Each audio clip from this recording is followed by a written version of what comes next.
আজকে দেখাবো হচ্ছে আম্মুর হাতের স্পেশাল বিফ কারি।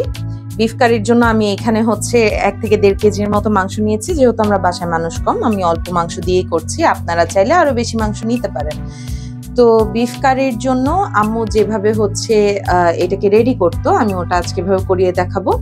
নর্মালি হচ্ছে আগে মশলা আমরা কষিয়ে নিই, তারপরে হচ্ছে মাংসটাকে মশলার মধ্যে দেই।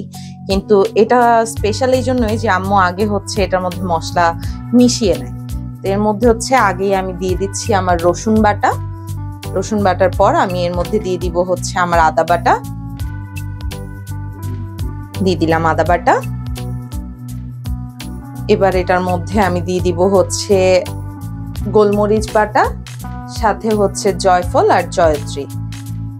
জয়ফল জয়ত্রী আমরা পরিমাণে অল্প অল্পই দিচ্ছি, খুব বেশি দিচ্ছি না। 1-1.5 কেজি মাংসের পরিমাণে যতটুকু লাগে ততটুকু এখানে আমি ব্যবহার করছি। এখানে হচ্ছে আমি কাঠবাদাম বাটাটা এখন দিয়ে দিব।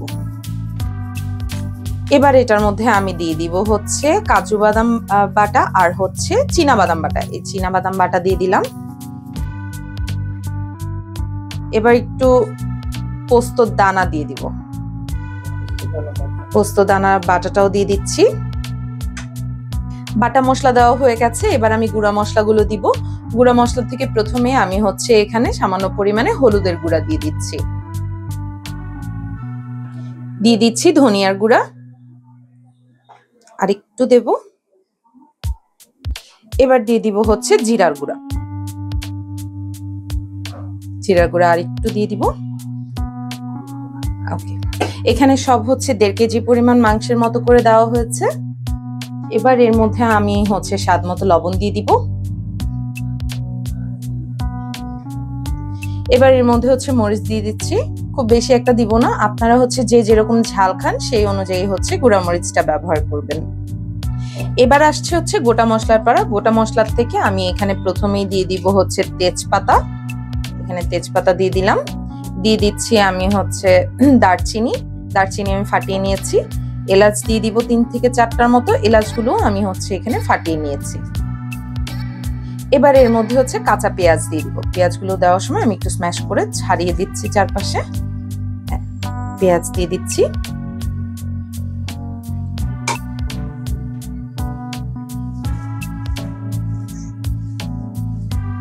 পেঁয়াজ দিয়ে দিলাম। তো এবার এটার মধ্যে হচ্ছে আমি ব্যবহার করব সবচাইতে ইউনিক এবং মেইন ইনগ্রেডিয়েন্ট, সেটা হচ্ছে আস্ত রসুন। আসলে আমি আগে কখনো হচ্ছে আস্ত রসুন খেতাম না, বা রসুনটা আমার পছন্দ ছিল না। তো আম্মুই হচ্ছে প্রথম এরকম গরুর মাংসের ভিতরে আস্ত রসুন দিয়ে আমাদেরকে হচ্ছে খাওয়ানো শিখিয়েছে। এটা আম্মু সম্ভবত যশোর থেকে বা হচ্ছে অন্য কোনো একটা জায়গায় দেখেছিল যে হচ্ছে আস্ত রসুনটা এভাবে তরকারিতে দিয়ে খাওয়া হয়। তো এটা আজকে এই জন্যই স্পেশাল যে সম্পূর্ণটাই আম্মু আমাকে বলে দিচ্ছে, বা আম্মুর হাত দিয়ে আমি এটার পরিমাপটা করাচ্ছি। তো এবার এটার মধ্যে হচ্ছে আমি টক দই দিয়ে দিব। টক দইটা আমি আগে থেকে হচ্ছে ফাটিয়ে রেখেছিলাম। এবার এটাকে এটার মধ্যে দিয়ে দিব। আসলে মায়ের হাতের রান্না মানে তো অনেক স্পেশাল কিছু। আম্মু যতগুলো রান্না এই পর্যন্ত আমাদেরকে করে খাইয়েছে সবগুলোই খুব ভিন্নধর্মী ছিল এবং খুব মজার ছিল। তো আমি যদি দেখাতে যাই আমার সবগুলো রেসিপি হচ্ছে আমার আম্মুর হাতেরই করা। এর মধ্যে এবার হচ্ছে তেল দিয়ে দিব। আমি এখানে সাদা সয়াবিন তেল ব্যবহার করছি।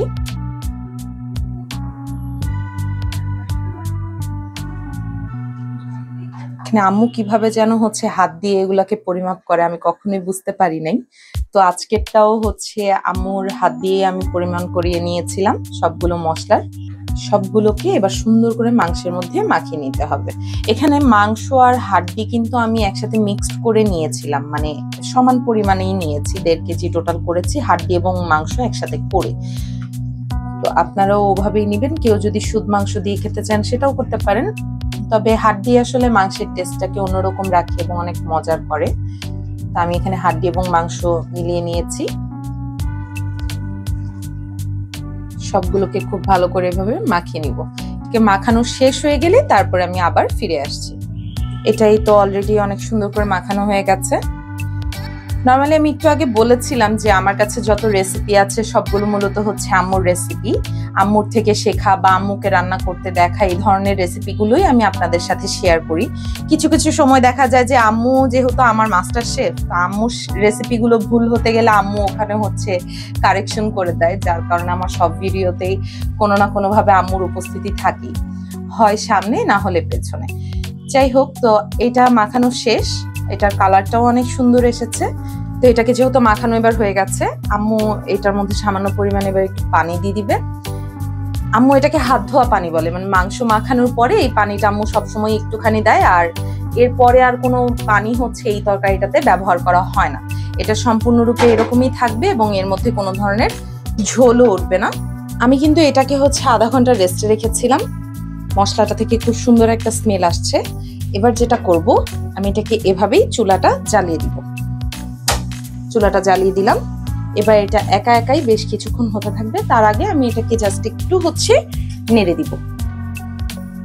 যদিও এটাকে আমি মাখিয়ে নেড়ে তারপর সুন্দর করে বসিয়েছিলাম, তারপর আমি চুলাটা জ্বালানোর পরে এটাকে সামান্য একটু হচ্ছে নেড়ে দিচ্ছি, যতক্ষণ না পর্যন্ত হচ্ছে আমার মাংসগুলো গরম হচ্ছে, যতক্ষণ না পর্যন্ত এটা হিট হয়ে বলক ফুটছে, ততক্ষণ পর্যন্ত আমরা এটাকে এভাবেই দমে ছেড়ে দিচ্ছি।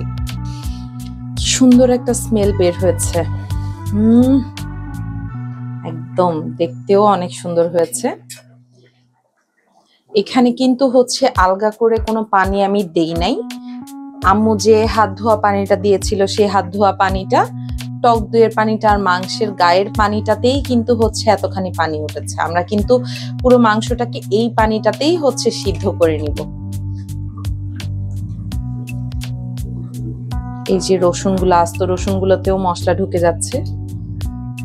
এটা খুব সুন্দর করে হচ্ছে পানির মধ্যেই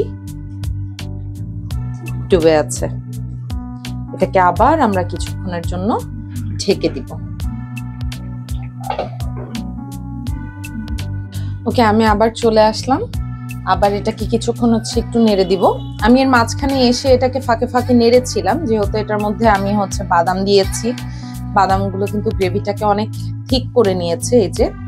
তো এটা যেন লেগে না যায়, এই জন্য আমি বারবার হচ্ছে এটাকে নেড়ে দিচ্ছিলাম। আর এর মধ্যে কিন্তু আমি কোনো ধরনের এক্সট্রা পানি হচ্ছে খাটাই নাই। রসুনগুলো আরেকটু সিদ্ধ হবে, আরেকটু সিদ্ধ হওয়ার জন্য আমি এটাকে প্রায় আধা ঘন্টার মতো আরো রেখে দিব এভাবে। আর ফাঁকে ফাঁকে এসে নেড়ে নিব।